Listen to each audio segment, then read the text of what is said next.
Sa wakas, makukuha ko na yung bagong extension ng visa ko. Hi, hello, minasan, konnichiwa. Tara, samahan nyo kami today's mini vlog. Excited na ako ngayong araw mga B dahil makukuha ko na yung bagong residence card ko. Kung napanood nyo po yung mini vlog ko, nung March 19 ay nagpunta kami ng Nagano para magpa-extend ng visa. Sobrang bilis kasi 10 days lang ay meron ng papel na dumating galing sa immigration. Nung natanggap namin tong papel, hindi muna kami nagpunta ng immigration kasi may pasok pa yung asawa ko sa trabaho niya. Kaya hinintay na lang namin yung day off ni daddy para makapunta kami ng Nagano. Saktong-sakto dahil maaga nakauwi yung asawa ko galing trabaho niya at meron pa kaming oras para pumunta sa Nagano. Kahit pagod siya sa trabaho niya ay nagkaroon pa siya ng oras. Sobrang bilis nga dahil pagkatapos ng isang oras ay nakarating na rin kami dito sa Nagano. Kaya agad-agad na rin kaming pumunta dito sa immigration. May halong kaba at excitement nga yung nararamdaman ko. Uy, OA lang.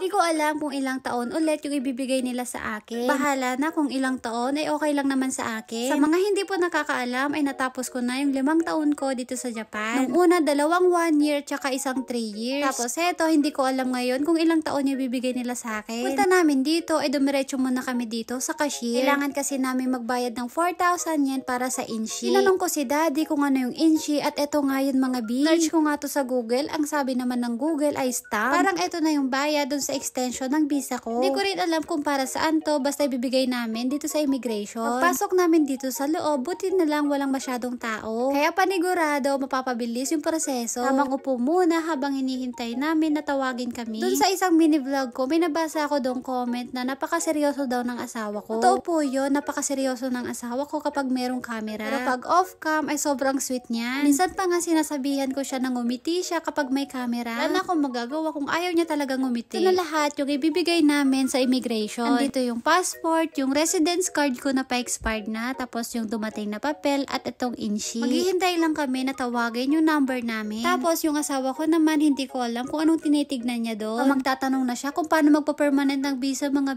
charot. Eto nga yung kinuha niya, certificate of payment. So, kailangan ko lang daw magpirma dito. Siguro mga 5 minutes lang. Heto na mga B.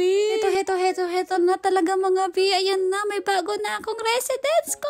Sobrang saya ko mga B kasi may bago na ulit akong visa. Kung dati ay 3 years yung visa ko, itong bagong visa ko ay nasa 5 years mga B. Grabe, yay! Sobrang bilis mga B kasi akalain mo yun, nakatapos na ako ng 5 years dito sa Japan. Tapos panibagong 5 taon ulit. Uy, parang dito na ako tatanda mga B, charot. Ate, sobrang pangarap ko lang talaga na makapunta dito sa bansang Japan. Pero hala mga B, nagkatotoo nga. Sobrang saya kasi dito na ako bubuo ng masayang pamilya. Dito na yung journey ko at dito ko nahaharapin yung mga bagong pagsubok ng buhay. Basta't nandito sa tabi ko lagi itong asawa ko ay kakayanin ko lahat. Pagkatapos namin sa immigration ay kakain muna kami ng ramen. Nagutom nga ako mga B, kaya ito yung unang nilapang ko. Yung umeboshi na akala ko matamis, yung pala maasim. Mangit tuloy yung itsura ko mga B habang kumakain ako nitong umeboshi. Natawa pa nga ako kasi yung anak ko nakita niya yung reaction ko kaya ayaw niyang kainin. Masarap siya kaso maasim. Pwedeng-pwede pang tanggal umay. Siguro mga 10 minutes pa kami naghihintay bago dumating yung pagkain namin. Itong anak ko naman ay napakasigla at nagsasayaw na naman. Nilagay ko sa harap niya yung camera kaso nga lang nahiya siya. Nagtago nga siya at ayaw niyang makita sa camera. Nang mahiya tong anak ko ngayon mga B. Pagkatapos ng 10 minuto ay dumating na din yung unang order namin. Gutom na nga tong anak ko kahit mainit pa, ikinamay na niya. Oh, grabe, ang dami nito mga B. Gutom na talaga ako mga B kasi wala pa kaming kain kanina. Bago kami nagbiyahe, si Kenshin lang yung pinakain ko kaninang umaga. Hindi kasi ako kumakain. Pero pag nakaramdam ako ng gutom, doon ako kumakain. Kapag kumakain kami dito sa ramen yasang, ito talaga yung pinapa-order ko sa asawa ko. Gustong gusto ko kasi itong miso ramen. Hindi ko pinagsasawaan tong miso ramen talaga mga B, promise. Uy, ano daw? Katapos namin kumain sa ramen yasang ay lalarga na ulit kami. Sabi ko sa asawa ko na gusto kong dumaan sa Don Quijote. Andito naman lang kami kaya gusto kong dumaan doon. Gusto ko kasing bumili ng chicharon dahil gagawa ako ng palabok. Magluluto kasi ako ng palabok at ipapatikim ko yon sa mga biyanan kong hapon. Pupunta kasi kami sa kanila kaya ipagluluto ko sila. Kaya heto, dire-diretso ko nang hinanap yung mga Philippine food. Kahit medyo may kamahalan ay bibilhin ko yan kasi paminsan-minsan lang naman. Sobrang namimiss ko na yung mga pagkain natin sa Pilipinas. Kaya kapag nagkikrave ako, ay niluluto ko talaga yung mga gusto ko. So, ito lang nga pala yung mga bibilhin ko mga B, kaya dumiretso na rin ako dito sa counter. Fast forward na nga tayo mga B at pumunta muna kami dito sa second floor. May game center dito, kaya yung anak ko gusto din maglaro, pati na rin yung nanay.